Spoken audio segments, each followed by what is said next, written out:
Buenas noches, mi nombre es Geraldine Ramírez. En este trabajo participamos Yuli Zárate, Lina González y Karen Cañas. Es para la materia de Derecho Laboral. En este abarcaremos los principios y las cualidades de los derechos colectivos en Colombia, donde se ha vuelto muy importante para la legislación y los derechos de los trabajadores. Para ello, cada uno de nosotros vamos a explicar unos de los puntos de los que trata este tema. ¿Qué es el derecho colectivo? El derecho colectivo es el que estudia la relación, o sea, es un estudio de las relaciones laborales desde la óptica del derecho.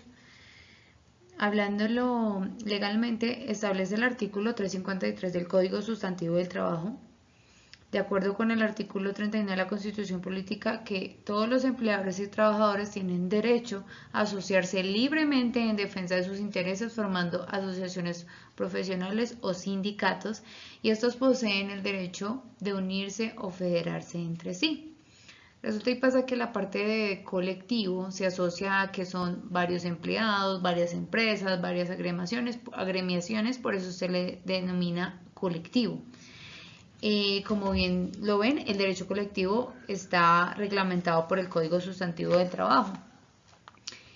Para la parte del derecho colectivo y en la parte de sindicatos, cuentan con una protección según el artículo 354, que está prohibido tener de pronto algún atentar contra el derecho de asociación sindical, es decir, no pueden obstruir, despedir, negarse a negociar, modificar o adoptar medidas de represión frente al sindicato que se está rigiendo para poder buscar un beneficio.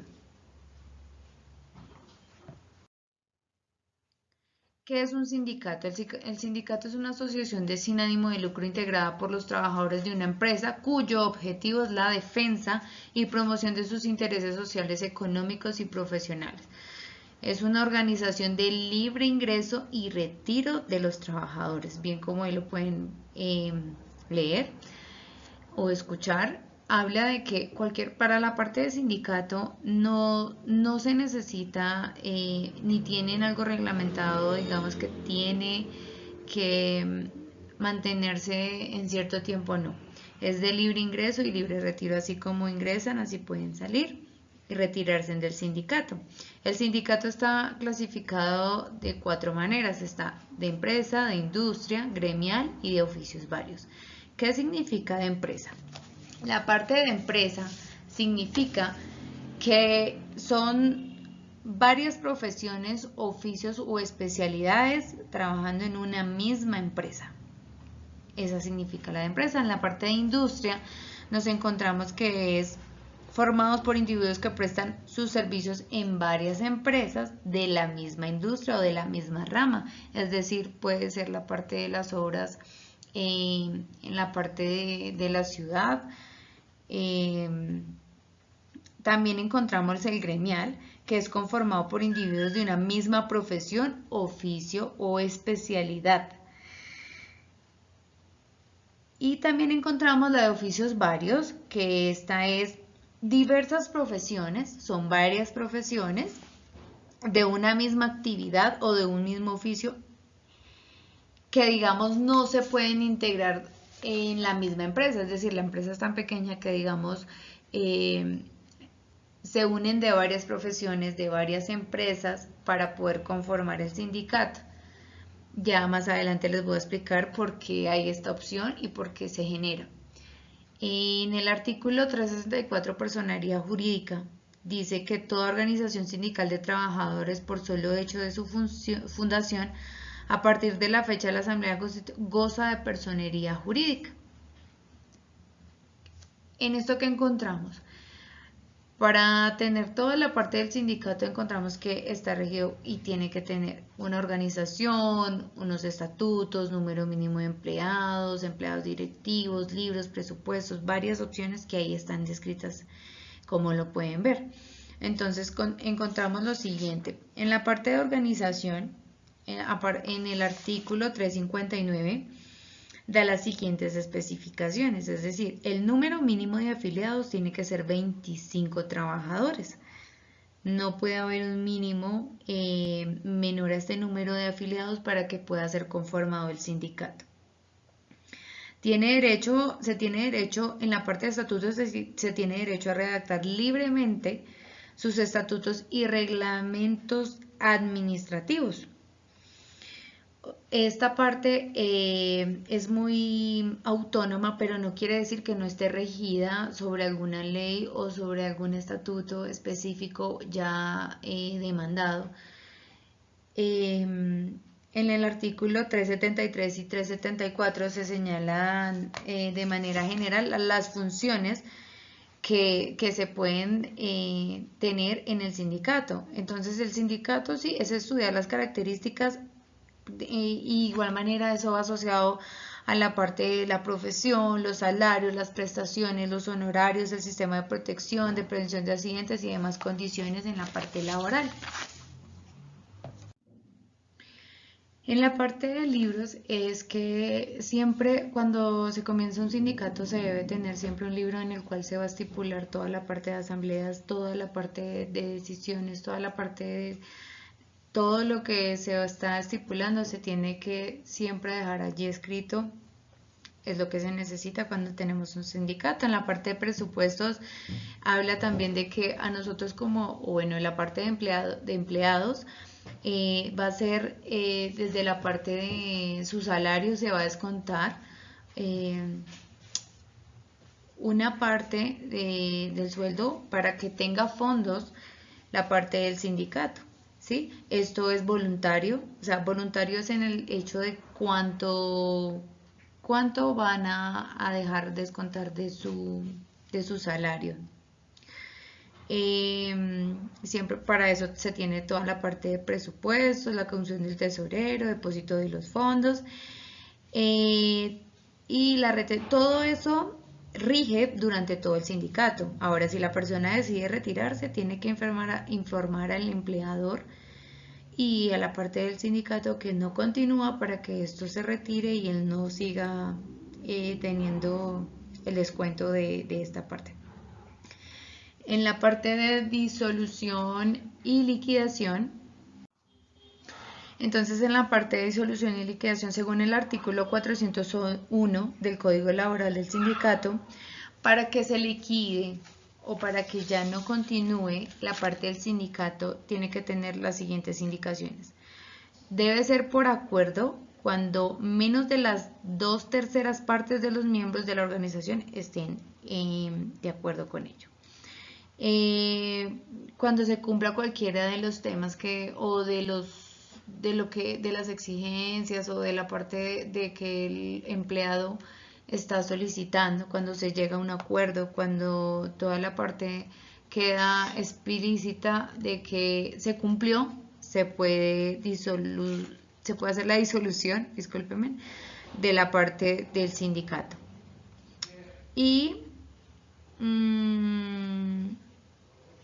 cuando hay un número inferior a 25 empleados, también se puede hacer la disolución y liquidación porque no están cumpliendo con el reglamento establecido.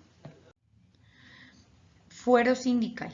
¿Qué es el fuero sindical? Según el artículo 405 a 413 del Código Sustantivo del Trabajo, fuero sindical es la garantía de que gozan varios empleados de las condiciones en la parte laboral, es decir, no van a haber desmejoras, no pueden ser despedidos, no pueden ser trasladados, sin justa causa previo al conocimiento del juez. Es decir, esta parte ya cuando entramos a una parte de sindicato todo está regido, entonces el juez tiene que determinar, no solamente el empleador, sino también el juez. Por eso en la parte, digamos, formalidades del despido.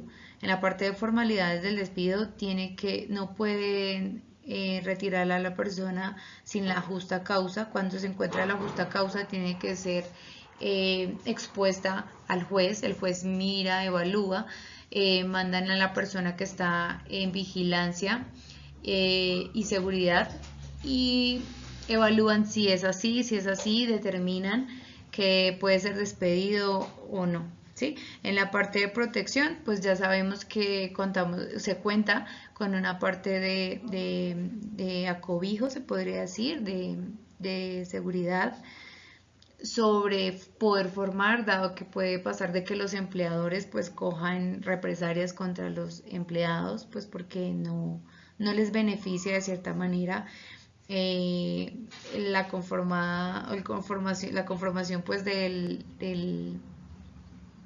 del sindicato. En la parte de etapas de negociación, ya llegan a un negocio netamente con el jefe, con el empleador, se acuerda, si ellos determinan que sí es así, se presenta al juez, el juez determina que sí, y ahí es cuando ya se hace la negociación. Continuamos con mi compañera y muchísimas gracias. Buenas tardes, mi nombre es Lina Marcela González Ramírez. Yo les voy a explicar el tema de derecho de negociación colectiva. Entonces, pues la negociación colectiva es un proceso voluntario en el cual los empleadores y los trabajadores discuten y negocian sus relaciones en los términos y condiciones de trabajo particulares. Entonces, pues lo ideal es que la negociación colectiva es un mecanismo de diálogo en el que tanto empleadores como trabajadores pues eligen sus representantes con el objetivo de llegar a acuerdos tanto pues en salario, horarios, tener como un adecuado clima laboral en el que pues se vean beneficiados las dos partes. De este derecho de negociación colectiva podemos encontrar referencia en el Código Sustantivo del Trabajo en el capítulo 2, en los artículos 432, habla sobre el arreglo directo, pues que lo ideal es que sean personas colombianas mayores de edad, trabajadores actuales de la empresa que lleven más de 6 meses. Si no se logra, pues que sea un trabajador actual de la empresa que por lo menos sea del mismo gremio. El artículo 433 ya nos trata sobre la iniciación de las conversaciones. En esta etapa de arreglo directo no pueden pasar más de 5 días hábiles a partir de la presentación de las peticiones. Entonces, pues lo ideal es que el grupo de trabajadores que están en desacuerdo o que quiere llegar a arreglar algo con el empleador, elija un representante y pasen sus peticiones al empleador, lo cual el empleador pues tiene 5 días para dar respuesta. Si el empleador se niega a iniciar conversaciones, entonces pues ya se pasa a otra instancia donde podrán haber sanciones. El artículo 434 nos habla sobre la duración de las conversaciones. Esta etapa pues puede durar 15 días hábiles y si se puede también hacer una prórroga por 10 días más, si ambas partes están de acuerdo. Ya el artículo 435 nos trata sobre el pacto que se firmó, ya los acuerdos que hayan llegado, se envía entonces, se firma por ambas partes y se envía una copia al Ministerio de Trabajo. El artículo 436 es sobre el desacuerdo. Si de pronto no llegaron a algún acuerdo o alguno de los pactos no están arreglados, entonces pues se realiza también un acta y esa será sometida a otro proceso de conciliación. El capítulo 3 del Código del Sustantivo del Trabajo nos habla sobre la mediación. Entonces lo ideal es un conciliador que se va a designar de común acuerdo por las dos partes. Se debe designar dentro de los 2 días siguientes a la firma del acta. Y una vez que este conciliador acepte el cargo, dentro de las 24 horas iniciará pues su proceso de conciliar. Los conciliadores deben procurar un arreglo equitativo, consultando el mutuo interés de empleadores y trabajadores y máximo en 10 días después de que entren a actuar o según las prórrogas que le concedan las partes, se debe presentar un acta final con los acuerdos a los que se llegaron y dejar constancia sobre las diferencias que subsistan, que se le entregará a ambas partes, al inspector de trabajo, quien se va a encargar pues de remitir eso a otra instancia más alta que es el Ministerio de Trabajo. La negociación colectiva solo puede funcionar eficazmente si se lleva a cabo libremente y de buena fe por todas las partes. Entonces lo ideal es pues que hayan compromisos de ambas partes, hacer esfuerzos para llegar a un acuerdo, a pesar de las diferencias, pues tratar como de de conciliar y que ambos se vean beneficiados. Llevar a cabo negociaciones verdaderas y constructivas, evitar demoras injustificadas, no por perjudicar a la contraparte, pues incurrir en demoras, hacer todo más que se dilate más. Respetar los acuerdos firmados y velar por su aplicación de buena fe y dar suficiente tiempo a las partes para entablar discusiones y encontrar soluciones a los conflictos colectivos. Muchas gracias. Muy buenas noches, mi nombre es Julie Gisette Zárate Herrera, soy estudiante de Administración en Salud, segundo semestre, y me corresponde el artículo 429 que hace referencia a la huelga. Se entiende por huelga la suspensión colectiva temporal pacífica del trabajo, efectuada por los trabajadores desde un establecimiento o empresa con fines económicos profesionales, propuestos a sus patronos y previos los trámites establecidos en el presente título. La huelga está considerada como uno de los más valiosos derechos con que cuentan los trabajadores para dar solución a sus conflictos y diferencias laborales. El derecho de huelga, con el cumplimiento de los preceptos legales que lo reglamentan, se hace efectivo por los trabajadores y las organizaciones sindicales defendiendo sus intereses económicos laborales encaminados a obtener un mejoramiento de las condiciones de trabajo. Es un medio efectivo para la solución de los conflictos en las relaciones entre trabajadores y empresarios. La huelga, como mecanismo destinado a dirigir los diferendos laborales a partir de la Constitución Política de 1991, adquiere un estatus especial, razón por la cual el desarrollo de la misma se debe garantizar por las autoridades en todas las actividades que desarrollen dentro del territorio nacional, salvo en los servicios públicos esenciales definidos por el legislador y los trabajadores. El derecho de huelga está condicionado o limitado de dos formas: primero, porque se encuentra prohibido su ejercicio en los servicios públicos esenciales determinados por el orden legal, y segundo, su ejecución debe ajustarse a la legislación atinente al mismo. La huelga no pueden ser desarrolladas de manera arbitraria, de lo contrario, el derecho de huelga dejaría de ser un verdadero derecho. Defendiendo sus intereses económicos y laborales encaminados a obtener un mejoramiento de las condiciones de trabajo, es un medio efectivo para la solución de los conflictos en las relaciones entre trabajadores y empresarios.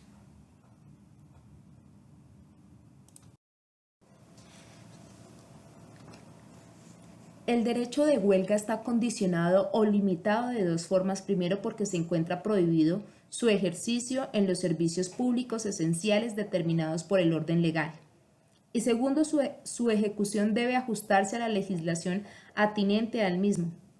La huelga no pueden ser desarrolladas de manera arbitraria, de lo contrario, el derecho de huelga dejaría de ser un verdadero derecho.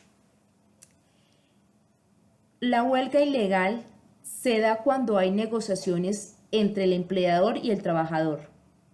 De esta manera se tiene un tiempo para poder negociar los intereses de los trabajadores. Asimismo, recordó que la huelga se declarará ilegal cuando el cese de funciones compromete los servicios públicos esenciales. El derecho a la huelga de los trabajadores. Tenemos en un infograma, un esquema, donde me permite visualizar en qué momento estoy haciendo las cosas bien en una huelga. La Corte Suprema anuncia una nueva interpretación del artículo 450 del Código Sustantivo del Trabajo. Este artículo afirma que la huelga será ilegal bajo los siguientes casos. Ilegal: cuando se trata de un servicio público, cuando se persiguen intereses distintos de profesionales o económicos, cuando se sale del área de interés por lo que están haciendo la huelga, cuando no se haya cumplido previamente con el procedimiento de arreglo directo. Por otro lado, también es ilegal cuando no haya sido declarada por la Asamblea General de Trabajadores dentro de los términos de la ley. Ante estas disposiciones, la Corte afirmó que el solo hecho de haber participado u organizado una huelga no es motivo suficiente de despido. Se debe hacer una valoración individual de la conducta de cada trabajador para constatar si incurrió en un acto que justifique la desvinculación. La Corte enunció los siguientes actos indebidos como justa causa de despido. Solo por estos se pueden despedir. 1. Actos delictivos, violencia física, sabotaje, destrucción de archivos y documentos, develación de información confidencial y, por último, acciones prohibidas que ponen en riesgo la vida y seguridad de otras personas. Muchas gracias, profesor.